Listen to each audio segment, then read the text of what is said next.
Ons is vandag by die laaste gebed van hierdie reeks waar ek met jou skrifgedeeltes gedeel het om moontlik oor jou gesin te bid.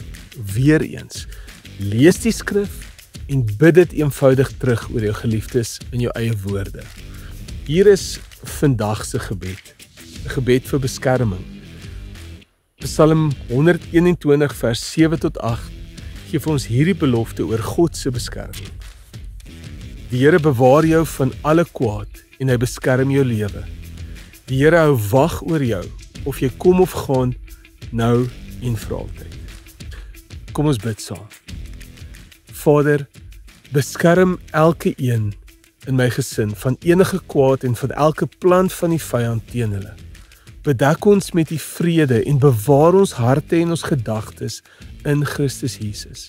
Dankie dat ons kan weet, U beskerm ons. Lei ons nie in die versoeking nie, maar verlos ons van die bose. Begin by my, in Jesus se naam. Amen. Amen. Die Here seën jou.